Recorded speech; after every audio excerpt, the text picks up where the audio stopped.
오늘은 진료실에서 부모님들께 가장 많이 받는 질문 중 하나를 다뤄보려고 합니다. 선생님, 우리 아이 침 맞아도 될까요? 아직 어린데. 비염이나 소화불량, 성장 문제로 한의원을 찾으시는 부모님들 정말 많으신데요. 막상 침 치료를 권유받으면 대부분 망설이십니다. 당연합니다. 소중한 아이에게 뾰족한 침을 놓는다는 게 쉬운 결정은 아니니까요. 오늘은 소아 침 치료에 대해 몇 살부터 가능한지, 성인과 어떻게 다른지, 실제 임상에서는 어떻게 진행되는지 자세히 설명드리겠습니다.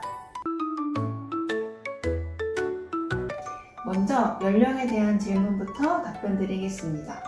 이론적으로 소아 침 치료는 신생아 시기부터 가능합니다. 실제 임상에서도 생후 1개월 이후 침 치료를 시행한 사례들이 있습니다. 다만 연령만으로 결정되는 건 아닙니다. 실제로는 여러 요소를 종합적으로 판단합니다. 우선 아이의 현재 건강 상태를 봅니다. 어떤 증상이 있는지, 체질은 어떤지를 먼저 파악하죠. 그리고 아이의 발달 단계와 정서 상태도 중요합니다. 침에 대한 두려움이 어느 정도인지, 치료에 협조할 수 있는지도 살펴봐야 합니다. 물론 보호자의 이해와 동의도 필수입니다. 부모님이 치료 과정을 충분히 이해하고 계셔야 합니다. 제가 진료하면서 느끼는 건 나이보다는 아이가 지금 침 치료가 필요한 상태인지, 그리고 받을 준비가 되어 있는지가 더 중요하다는 겁니다. 그렇다면 어린이에게 사용하는 침은 성인과 어떻게 다를까요? 완전히 다릅니다. 소아는 성인에 비해 피부가 얇고 경락이 예민합니다. 그래서 침의 굵기, 길이, 자입 깊이, 묻힌 시간이 모두 다릅니다. 우선 침 자체가 다릅니다. 성인용보다 훨씬 짧고 가늡니다. 직경이 현저히 가는 소아용 침을 사용하죠. 그리고 자입 깊이도 매우 얕습니다. 피부 표면에 가깝게 최소한의 깊이로만 자입합니다. 또 유침 시간도 다릅니다. 성인은 침을 놓고 10분에서 15분 유지하지만 소아는 단자법이라고 해서 자입 후 바로 발침하는 경우가 많습니다. 왜 이렇게 할까요? 소아는 성인보다 기혈순환이 빠릅니다. 따라서 적은 자극량으로도 충분한 치료 효과를 얻을 수 있기 때문입니다. 강한 자극이 필요한 게 아니라 적절한 자극을 주는 게 중요합니다. 실제 임상에서는 어떤 침법을 사용하는지 말씀드리겠습니다. 가장 기본이 되는 건 소아용 일반 침입니다. 흔히 작탁침이라고도 하는데요. 성인용보다 가늘고 짧으며 아이의 연약한 피부에 적합하게 제작되었습니다. 피부침도 많이 사용합니다. 피부 표면에만 접촉하는 수준의 자극을 주기 때문에 통증이 거의 없어 침에 민감한 아이들에게 적합합니다. 피내침은 피부 바로 아래층에 얕게 자입하여 지속적으로 자극하는 방법입니다.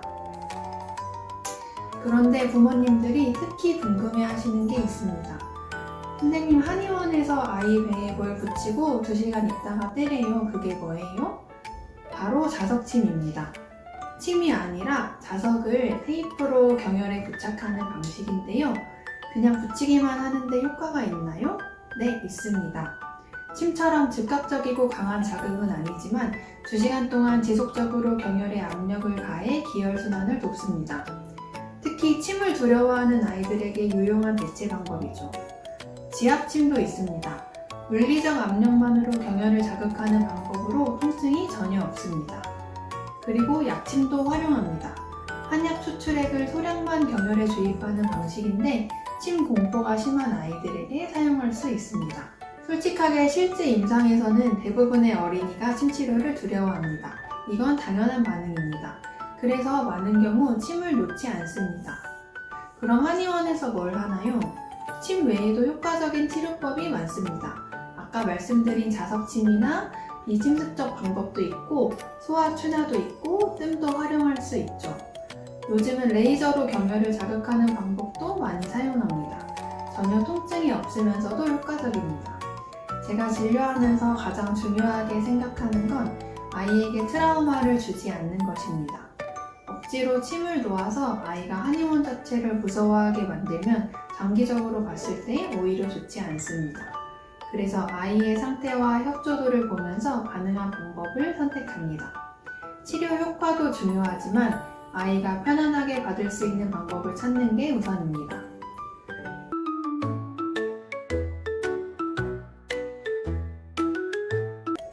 소아 침치료할 때 주의해야 할 점을 말씀드리겠습니다. 무엇보다 충분한 상담이 선행되어야 합니다. 아이의 나이, 체질, 현재 증상, 건강 상태를 모두 고려해야 합니다. 그리고 과도한 자극은 금물입니다. 소아는 자극에 매우 민감하기 때문에 깊게 자입하거나 강한 자극을 주면 안 됩니다. 또 중요한 건 개별 맞춤 치료입니다. 모든 아이가 같은 치료를 받는 게 아닙니다. 우리 아이 상태에 맞는 최적의 방법을 찾아야 합니다. 여기서 한 가지 더 말씀드리고 싶은 게 있습니다. 부모님의 불안감이 아이에게 전달됩니다. 부모님이 긴장하시면 아이도 긴장합니다. 충분한 상담을 통해 치료 과정을 이해하시고 마음의 준비를 하신 상태에서 시작하시길 권합니다. 우리 아이에게 이 치료가 필요하구나, 이 방법이면 안전하겠구나, 이런 확신이 서면 아이도 훨씬 안정적으로 치료받을 수 있습니다. 가장 중요한 건 담당 한의사와 충분히 상담하시는 겁니다. 우리 아이에게 지금 필요한 게 무엇인지, 어떤 방법이 가장 적합한지 함께 논의하고 결정하시기 바랍니다. 침치료가 증상 개선에 도움이 될 수 있지만 아이의 상태에 맞춘 개별적 접근이 전제되어야 합니다. 오늘 영상이 고민하시는 부모님들께 도움이 되었으면 좋겠습니다. 궁금한 점은 댓글로 남겨주세요. 감사합니다.